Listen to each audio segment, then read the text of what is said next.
Assalamualaikum warahmatullahi wabarakatuh. Good morning, ladies and gentlemen, the educator and the timekeeper. Thank you for the time that given to me. Today, I'm as the representative from my team will speak about emotion. So, before that, I will introduce myself first. My name is Orchidia Andaru Nafisa as the first speaker of the affirmative team from SMA Negeri 1 Cimahi. We'll speak about the motion.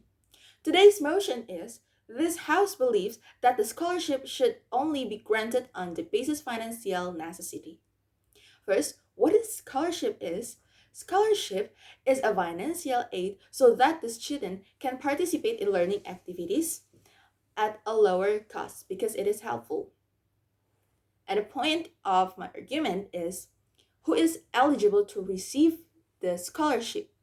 Okay, why I and my team support this motion is because Indonesia is an archipelagic country. Therefore, many people have not received an average education.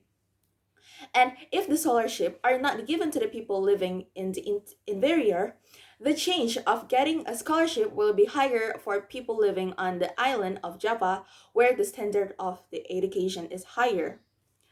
And Indonesia, there are still many children who want to continue their education, but are hindered from a financial perspective. And secondly, as we know, that education is very important in shaping the quality of society in the country.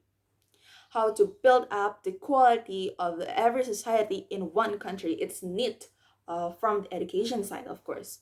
And if the education in Indonesia is not evenly distributed, then how will the nation progress in the future?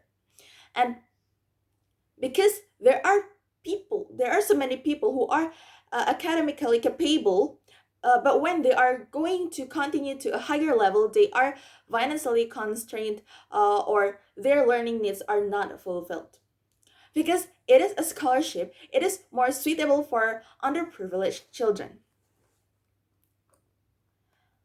And based on Undang-Undang Dasar number 1545, Article 34, Paragraph 1, the poor and the neglected children are cared for by the state. And secondly, and next, many Indonesian people which income is below the average or in general, that is what is that causes why there are so many people in Indonesia that still need help and financial, especially in the education side. It is true basic education has been freedom and not collected by SPP or middle and upper middle level. There is no SPP.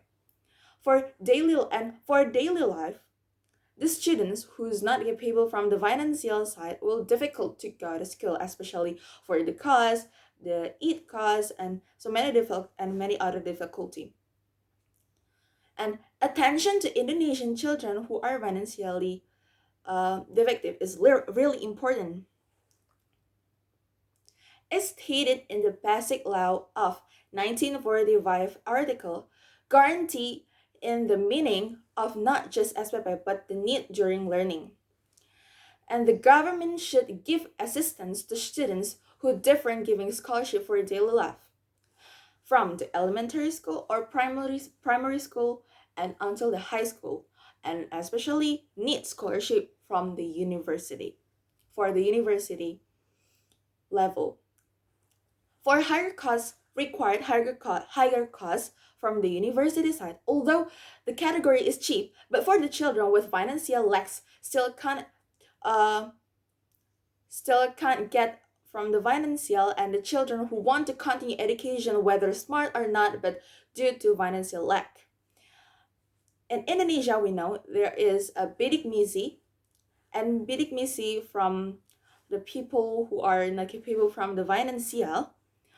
And but bidik misi is divided into several programs. There are the 100% programs, which is fully funded, and 70% programs, 50% programs, and other person programs.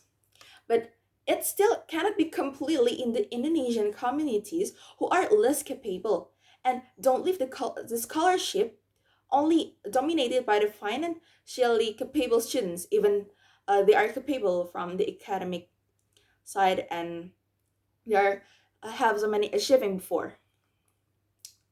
And the help is also not just from the government, but there is also from a bona fide swasta company want to give help to Indonesian people who want to continue education. From the amendment to the 1945 Constitution Article 31, amendments are additions to Article 31 of the 1945 Constitution were made in the Fourth Amendment at the Empire Annual Session on August 2002. This addition aims to complete the contents of Article 31 of the initial version of the 1945 Constitution. In the Article 31 is added with a paragraph that regulates the obligation to carry out basic education for citizens and all costs are borne by the state. And the state is also obliged to seek to organize a national education system. And this is the evidence is I have a brother who is financially underprivileged but is academically able to apply for a scholarship. But it has turned out that after the results were announced, this scholarship was dominated by the financially capable people or capable students from Indonesia, especially. It is in Java Island. And that's why the scholarship must be prioritized for the people who are financially underprivileged. And those are the reason why I and my team support this motion. We are agree. We are totally agree with this motion. That's all from me as the first speaker from the affirmative team. Thank you. Wassalamualaikum warahmatullahi wabarakatuh.